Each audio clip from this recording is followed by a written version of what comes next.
तो दोस्तों आप सभी का वापस से स्वागत है इस वीडियो में। और आज हम लोग देखने वाले हैं हाउ टू सॉल्व जीआरपीए। पर्टिकुलरली इसमें हम लोग ओवरव्यू देख रहे हैं, तो डोंट एक्सपेक्ट कि मैं आपको जीआरपीए का सॉल्यूशन प्रोवाइड करूंगा। उसके लिए आप अदर रिसोर्सेज फॉलो कर सकते हैं या खुद से सॉल्व कर सकते हैं, नो इश्यू विद दैट। तो पर्टिकुलरली हम लोग जो देखने वाले हैं इसमें वो है ग्रेडर कैसे यूज करना है, पाइथन ट्यूटर क्या है, स्टार बोर्ड क्या है और पायोडाइड क्या है। तो जो लोग नहीं जानते, ये जो लास्ट के तीन हैं ये अभी न्यू इंट्रोड्यूस हुए हैं, तो मैं इनको भी आपको बताने वाला हूं। तो चलिए बिना समय गवाए शुरू करते हैं आज का सेशन। तो दोस्तों अज्यूमिंग कि आप अपने पाइथन कोर्स में आ चुके हैं और आपका सबसे पहला पेज कुछ इस तरीके से दिखेगा। आपको सबसे पहले अपने जीआरपीए पे जाना है। तो जीआरपीए जाने के लिए सिंपल है, जो भी आपका वीक है, वीक 1 अभी चल रहा है सपोज, तो वीक 1 पे क्लिक कीजिए और एकदम लास्ट में जा करके आपको दिखेगा जीआरपीए करके। ठीक है, ये just Python text books and run time के नीचे है। ठीक है, इस पे क्लिक कर दीजिए। अब जैसे ही आप इस पे क्लिक कीजिएगा, आपको यहाँ पे बहुत सारी चीजें मिलेंगी। सबसे पहले तो ये पूरा का पूरा जो आउटलाइन है ये आपका ग्रेडर कहलाता है। ठीक है, इसके अंदर जितनी भी चीजें आप करने वाले हैं वो सारा चीज ग्रेडिंग के लिए है, इसलिए इसका नाम ग्रेडर है। ओके, नेक्स्ट चीज आपको पाइथन ट्यूटर दिख रहा होगा, स्टार बोर्ड नेटबुक दिख रहा होगा और पायोडाइड टर्मिनल दिख रहा होगा। हम लोग सबको कवर करेंगे, बट पहले थोड़ा सा समझते हैं कि ग्रेडर किस तरीके से वर्क कर। तो यहाँ पे अगर आप देखिएगा तो सबसे पहली चीज आपको टास्क दिया हुआ है और टास्क में आपको नंबर दिया हुआ है। तो बेसिकली ये जो नंबर है ये बताता है कि आपको पर्टिकुलरली जो भी आपका काम है वो आपको क्या सिखा रहा है। तो अगर आप इसको इससे देखिए, कंपेयर कीजिए, तो 1 2 3 ये आपका 3 तक है, राइट। तो ये तीनों आपको सिखा रहा है कि आपका अर्थमेटिक एक्सप्रेशन कैसे बिल्डअप करते हैं। अर्थमेटिक एक्सप्रेशन मतलब plus minus multiply divide, something like that. ठीक है, टास्क 4 और 5 आपको सिखा रहा है कि फ्लोटिंग पॉइंट अर्थमेटिक कैसे करते हैं। तो ये देखिए, 4 आपका टास्क ये है और 5 टास्क ये है, आपको फ्लोटिंग पॉइंट अर्थमेटिक कैसे करते हैं ये। टास्क 6 और 7 मॉड्यूलो एंड फ्लोर डिवीजन बता रहा है। तो अगर आप टास्क 6 और 7 को देखिएगा, यहाँ पे 6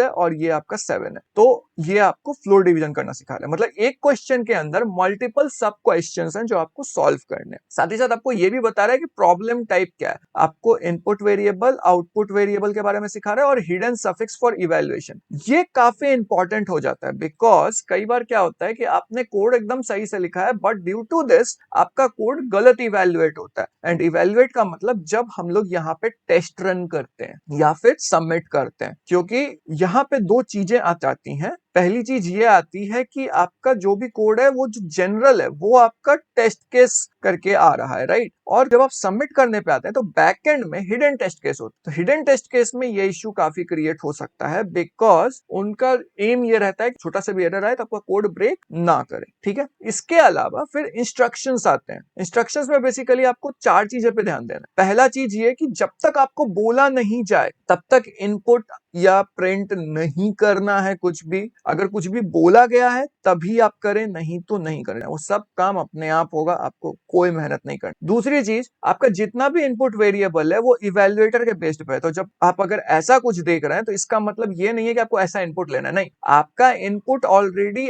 डिफाइंड है। तो ये बेसिकली कैसे बैकएंड में चल रहा है वो बता रहा है, बट आपका एक्सपेक्टेड आउटपुट और एक्चुअल आउटपुट आपका सेम आना चाहिए। ठीक है, इसके बाद तीसरी चीज आती है कि ग्रे पार्ट जो आपके कोड में है ना, इसको गलती से भी डिलीट मत कीजिए, क्योंकि इसी के बेसिस पे आपका ऑटो ग्रेडर चलता है या जो भी आप इनपुट आउटपुट का काम कर रहे हैं वो इसी के बेसिस पे हो रहा है। ये डिलीट किए तब आपको या तो इसको पूरा का पूरा लिखना पड़ेगा या फिर आपका इश्यू क्रिएट करेगा। तो इसको बहुत ध्यान रखिएगा। ठीक है, उसके बाद चौथी चीज जो बहुत इंपॉर्टेंट है, जिसकी वजह से ये पूरा का पूरा प्रोग्राम नो से बन नहीं रहा है, वो ये कि आपको ये 3 डॉट का यूज नहीं करना है। आपको बेसिकली इस 3 डॉट को हटा करके यहाँ पे अपना कोड लिखना है। फॉर एग्जाम्पल यहाँ क्या बोल रहा है, सम ऑफ ए प्लस बी। तो यानी कि अगर आप यहाँ पे देखिएगा तो आपको क्या मिल रहा है, ए मिल रहा है और बी मिल रहा है। तो ऑलरेडी आपका डिफाइंड है, तो आपको जो यहाँ बोला गया है वो करना है। आप 5 और 6 मत पुट कर दीजिए, आप यहाँ पे a प्लस बी करेंगे। ओके, एक और चीज का ध्यान रखिएगा, मैं इसको थोड़ा सा एक्सपैंड कर रहा हूँ और इसको थोड़ा सा बड़ा कर रहा हूँ ताकि आप देख सकें। अगर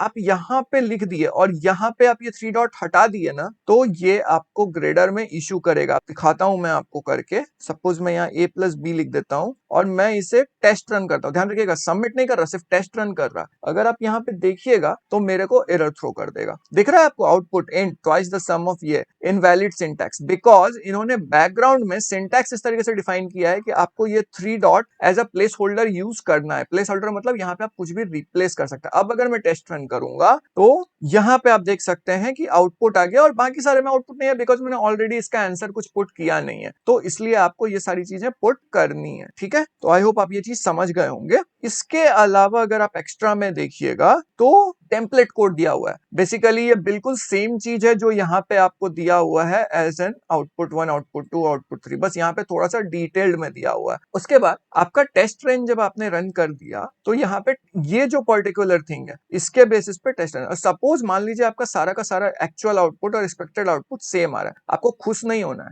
आपको बिल्कुल भी यहाँ से मार्क्स नहीं मिलेगा, आपको इस पे सबमिट पे क्लिक करना है। जैसे ही आप सबमिट पे क्लिक किए आप देख सकते हैं यहाँ 0 out of 7 private test case pass लिखा रहा है। ये 7 out of 7 private test case होना चाहिए आपके केस में, तभी आपको मार्क्स मिलेगा। आप इसके बेसिस पे ही इवेल्युएट होते हैं, ना कि इसके बेसिस पे। ये बहुत बड़ा गलत कंसेप्शन है। इसके अलावा अगर आप देखिएगा तो यहाँ पे भी आपको दिखेगा कि पब्लिक टेस्ट केस कितने पास हो रहे हैं। तो मतलब अगर आप कई बार नीचे नहीं जाना चाह रहे, ऊपर से ही देखना चाहते हैं, तो आप देख सकते हैं कि कितने टेस्ट केस आपके पास हो रहे हैं, और यहाँ आपका करेक्ट आंसर लिखा के आ जाएगा अगर आपका सारा का सारा आंसर सही हो जाता है। अगर एक भी गलत है तो रॉन्ग आंसर आएगा। ठीक है, उसके अलावा अगर आपको डाउनलोड करना है तो आप यहाँ से क्लिक करके डाउनलोड कर सकते हैं चीजों को, बट मैं आपको सजेस्ट नहीं करूंगा ये चीज करने के लिए। तो ये हमारा ग्रेडर का बेसिक था कि किस तरीके से आप कोड को लिखेंगे और आउटपुट करेंगे। तो अब हम लोग देखते हैं कि ये पाइथन ट्यूटर क्या है, स्टार नोटबुक क्या है और पायोडाई टर्मिनल क्या है। तो चलिए शुरुआत के लिए सबसे पहले पाइथन ट्यूटर से शुरू करते हैं।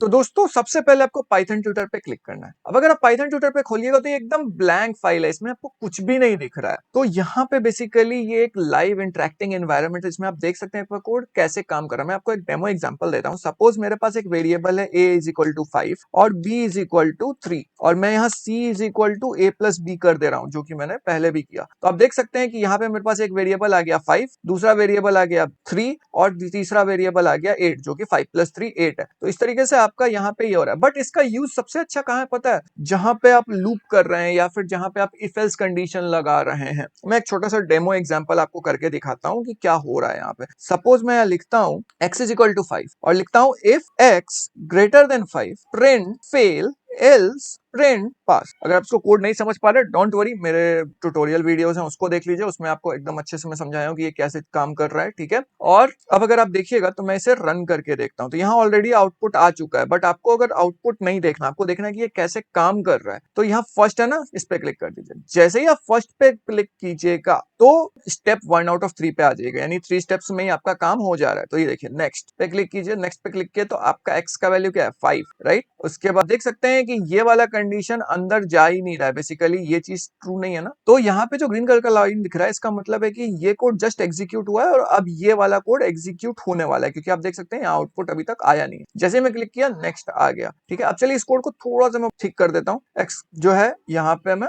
इक्वल टू डाल देता हूं, तो अब देखिएगा क्या होता है। मैं वापस से फर्स्ट पे गया, अब देखिए इफ कंडीशन, उसके बाद देखिए नेक्स्ट कंडीशन सीधे ये आ गया भाई, बिकॉज 5 5 के बराबर होता है तो ये कंडीशन ट्रू है, तो इसके नीचे वाला कोड रन हो गया। तो इस तरीके से आप कोड का एग्जीक्यूशन देख सकते हैं। तो चलिए अब मैं इसको आपको फॉर लूप के साथ करना सिखाता हूं। तो for i in range 0 to 4 sum is equal to sum plus 1 print sum, और यहाँ पे मैं क्या करता हूँ, सम इज इक्वल टू 0 कर देता हूँ। Sum is equal to 0। ये कोड कुछ ऐसा बहुत बड़ा चीज नहीं है, आप मेरा फॉर लूप का वीडियो देख सकते हैं, उस पर मैंने काफी अच्छे समझा दिया है। तो अगेन हम लोग फर्स्ट पे जाते हैं। अब आप देखिए यहाँ पे स्टेप 1 आउट ऑफ 11 दिखा रहा है, राइट। तो यहाँ पे आप क्लिक कीजिए नेक्स्ट। अब आप देखिए सम का वैल्यू 0, आई का वैल्यू आपको नहीं दिखता था पहले, लेकिन अब आपको आई का वैल्यू दिख रहा है, तो आप आराम से डीबग कर सकते हैं। अभी के लिए सम का वैल्यू 1 हो गया, ठीक है, लेकिन अब आई का वैल्यू चेंज हो जाएगा। देखिए आई का वैल्यू चेंज हो गया, यहाँ पे ध्यान रखते रहिए। ठीक है, इसके ऐसे ही करते करते देखते चलिए 3 3 4 4 और यहाँ पे लास्ट में 4। वाई? बिकॉज हम लोग 0 से लेकर के 3 तक ही जाते हैं जब हम लोग रेंज फंक्शन यूज करते हैं। ये डिफॉल्ट कॉन्सेप्ट्स हैं, इसके लिए आप मेरे वीडियोस देख सकते हैं। इसके अलावा अगर आपको यूजर से इनपुट लेने वाले फंक्शंस बनाने तो आप यहाँ पे इनपुट लेंगे। यहाँ पे मैं थोड़ा सा चेंजेस कर देता हूँ, int इनपुट। अब अगर आप देखिएगा तो यहाँ पे इश्यू क्रिएट हो रहा है, बट आपको डरने की जरूरत नहीं है, बिकॉज ये जो आपका कोड है ना, ये बेसिकली सोच रहा है कि न्यू लाइन है। यहाँ पे न्यू लाइन नहीं है हमारा, अब यहाँ पे इनपुट डालेंगे, तो यहाँ पे 1 डाल दीजिए। ठीक है, 1 आप डाले। अब देखिए आपका कोड ऑलरेडी आउटपुट दे रहा है, बट आप फर्स्ट पे क्लिक कीजिएगा कीजिएगा अगेन तो आप यहाँ जा सकते हैं, राइट। फिर से चेक कर सकते हैं कि किस तरीके से आपका कोड रन कर रहा है। मैं हाईली सजेस्ट करूंगा ये चीजें बिल्कुल चेंज मत कीजिएगा, बिकॉज ये बहुत इश्यू है। ये परमानेंट लिंक है, इसका मतलब किसी को शेयर कर सकते हैं। मैं क्लिक करूंगा तो ये पर्टिकुलर जो लिंक है मैं इसको शेयर कर सकता हूँ लोगों के साथ और लोग आपका ये नोटबुक देख सकते हैं। हालांकि ये जो चीज है पर्टिकुलरली ये आपका लिया गया था पाइथन ट्यूटर से, जो मैं खुद भी बहुत ज्यादा यूज करता हूँ अपने लेक्चर्स में जब मैं पढ़ाता हूँ, तो आप वहां से भी जाकर के चेक कर सकते हैं। तो यही था हमारा पाइथन ट्यूटर। आई होप आप समझ गए होंगे। बेसिकली एक विजुअलाइजेशन टूल है। अब हम लोग चलते हैं स्टार बोर्ड के ऊपर। तो दोस्तों जो नेक्स्ट चीज हम लोग देखने वाले हैं वो है स्टारबोर्ड नोटबुक। ये नोटबुक आपके हेल्प के लिए है। ये काफी कुछ सिमिलर है गूगल कोलैब से। अगर आपको ज्यादा जानना है तो आप मेरे गूगल कोलैब के वीडियोस को देख सकते हैं, जो मैं लिंक डिस्क्रिप्शन में और पिन कमेंट में भी दे दूंगा। इसका बेनिफिट ये है कि आप यहाँ पे अपना टेक्स्ट लिख सकते हैं, से फीलो समथिंग लाइक दैट, ओके, और यहाँ पे अपना कोड रन कर सकते हैं। तो यहाँ पे अगर आप देखिएगा तो यहाँ पे आपको एक छोटा सा रन सेल बटन दिख रहा है, राइट। इसको क्लिक कर, जैसे ही आप इसको क्लिक कीजिएगा आपका यहाँ पे कोड रन हो जाएगा। तो ये दिया इसलिए गया है ताकि आप छोटे छोटे कोड्स के साथ एक्सपेरिमेंट कर सके। फॉर एग्जाम्पल मैं इसको अगर लेस देन 3 करता हूं तो आई होप ये बिल्कुल भी एक भी आउटपुट नहीं प्रोवाइड करेगा सिवाय ये प्रिंट फ्रूट के। ठीक है, चलिए देखते हैं करके। हाँ बिल्कुल मैं सही था और आप देख सकते हैं। ठीक है, तो कितना जल्दी आप चेक कर सके, राइट। ऐसे आप लिखते तो आपको कोड लिखना पड़ता, फिर सेलेक्ट करना पड़ता, सबमिट करना पड़ता, तो वो सारी चीजें बहुत इश्यू है। तो इसलिए आप जस्ट यहाँ पे अपना कोड डालिए जो भी आपको डालना है और आप अपना चेक करके आउटपुट अपना प्रोवाइड कर सकते हैं कि हाँ मेरा आउटपुट सही आ रहा है, तो मैं जस्ट इसे अपने इनपुट में डाल सकता हूँ। तो ये एक है। दूसरी चीज यहाँ पे कुछ हेल्पफुल चीजें हैं। फॉर एग्जाम्पल जो भी यहाँ पे फंक्शंस है लाइक मिन, max, sorted, reversed, app, all, map, filter etcetera, ये सारी चीजों का आप हेल्प ले सकते हैं। तो हेल्प के लिए आप ये हेल्प पर्टिकुलर फंक्शन होता है, इसमें आप पुट कर सकते हैं। तो मैं चेक करना है तो इस तरीके से आप कर सकते हैं। लिस्ट जो है वो अगेन एक डेटा टाइप है। सपोज आपको स्ट्रिंग के बारे में जानना है, ठीक है, तो str लिखिए और यहाँ पे इसको रन करिए। आप देख सकते हैं कि यहाँ पे जो भी डिटेल्स है इस पर्टिकुलर मेथड का वो सारा चीज आपको यहाँ पे मिल जा रहा है। अब मैं अगर हेल्प स्टार्ट करूं, देखिए सारा चीज डिटेल्स में आपको दे रहा है, राइट। और आपको जो भी है ये सारे फंक्शंस हैं जो आप स्ट्रिंग के साथ यूज कर सकते हैं, मेथड्स है जो आप स्ट्रिंग के साथ यूज कर सकते हैं। तो कितना आसान हो जा रहा है आपके लिए यहाँ पे यूज करना, राइट। तो इस तरीके से आप चीजें कर सकते हैं, सेम चीज जो मैंने यहाँ पे किया। ओके, तो यहाँ पे हमारा स्टार बोर्ड कंप्लीट होता है। अब हम लोग चलते हैं पायोडाइट टर्मिनल के ऊपर। तो दोस्तों अब हम लोग आ गए हैं अपने पायोडाइट टर्मिनल पर, और अगेन सैडली आप इसको एक्सेस नहीं कर सकते हैं डायरेक्टली, बिकॉज अभी इन्होंने उसे इनेबल नहीं किया है। बट पायोडाइट टर्मिनल क्या है उसका मैं एक फ्लेवर आपको दे देता हूं। तो दोस्तों कई बार आप अपने प्रोग्राम में सर को इस टाइप का टर्मिनल यूज करते हुए देखिएगा। यही है आपका पायोडाइट टर्मिनल के तौर पे। तो अभी जो मैं स्टेप करने जा रहा हूं ये ऑप्शनल है, क्योंकि ये ऑलरेडी आपके लिए कॉन्फ़िगर्ड होगा। जब आप करने जाइएगा पायोडाइट टर्मिनल में ऐसा क्लिक कीजिए, आपका पाइथन खुल गया। पाइथन में जो है सबसे पहली चीज ये है कि कोई भी नंबर को ऐड करना है, 2+3 5 आ गया। मल्टीप्लाई करना है 6 × 3 18 आ गया। सो यू कैन सी कि यहाँ पे आप इनपुट ले रहे हैं और यहाँ पे आपको आउटपुट मिल जा रहा है। कोई वेरिएबल के साथ करना है तो a=7 कॉलन लगा दीजिए और यहाँ लिख दीजिए b=7। अब आप देखिएगा तो यहाँ कोई आउटपुट नहीं आ रहा है। वाई? बिकॉज हमने अभी तक कुछ किया नहीं है। तो a+b करिए 7। लेकिन यहाँ एक सैड पार्ट ये है कि आप जैसे पाइथन ट्यूटर में काम कर पा रहे थे वैसा आप नहीं कर पाइएगा, यहाँ चेक नहीं कर पाइएगा। आपको ये चीज रिमेंबर करना पड़ेगा। और ये जो है ये काफी इंटरेस्टिंग है कि आप एक लाइन में ही सारा कोड लिख सकते हैं इस पर्टिकुलर कोलन की बाद से। ठीक है, तो हर बार आप कोलन लगाइए और आप यूज कर सकते हैं। इसके अलावा अप एंड डाउन एरो से आपका जो है कमांड हिस्ट्री बनता है, तो इस तरीके से आप कर सकते हैं। ओके, अगर आपको हेल्प चाहिए तो HELP लिखिए और फिर लिखिए STR या जो भी आपका हेल्प चाहिए उसके लिए। तो यहाँ मैं लिख दिया STR। आप देख सकते हैं यहाँ मेथड आ रहा है, सारा कुछ आ रहा है। तो कई बार ऐसा होगा कि आपका कोड इस तरीके से रन होता रहेगा, तो उस टाइम में आपको कुछ भी करना नहीं है, Ctrl+C दबाइए, आपका खेला खत्म। इतना ही है आपके पायोडाइट टर्मिनल में। जब आपके पास पायोडाइट टर्मिनल का एक्सेस होगा तो आप इसी तरीके से चीजें करेंगे। ऑब्वियसली आप ये पाइथन और जो पहले वाला मैंने कमांड यूज किया वो आप यूज नहीं कीजिएगा। तो अब जब इतना सब कुछ हम लोगों ने समझ लिया है तो अब हम लोग सीधे सीधे चल के देखते हैं कुछ हेल्पफुल टिप्स जो आपको ग्रेडिंग असाइनमेंट को सॉल्व करने में हेल्प करेंगे। तो दोस्तों यहाँ पे काफी कुछ है जो इश्यू क्रिएट कर सकता है, बट अगर आप कुछ पॉइंटर्स ध्यान रखिएगा ना तो कोई दिक्कत नहीं होगा। सबसे पहली चीज तो ये कि आपको इस टास्क के हिसाब से नहीं करके यहाँ जो लिखा हुआ है ना उसके हिसाब से चलना है। सपोज अगर यहाँ a+b बोल रहा है ना तो आप यहाँ 5 और 6 नहीं पुट कर सकते, आपको a+b पुट करना है। अगर यहाँ एब्सोल्यूट डिफरेंस बोल रहा है तो आपको एब्सोल्यूट डिफरेंस ही प्रिंट करना है, आप अपने मन से कुछ भी नहीं करेंगे। एक और चीज, अगर यहाँ पे आप कुछ भी एक्स्ट्रा कोड लिखते हैं, जैसे कभी कभी लोग कर देते हैं प्रिंट और उसके बाद लिख देते हैं दिस इज द आउटपुट ऐसा करके, ये सब बिल्कुल नहीं करना है आपको। यहाँ पे जितना बोला जाए उतना ही करना है। तो आई होप आप इसको समझ गए होंगे।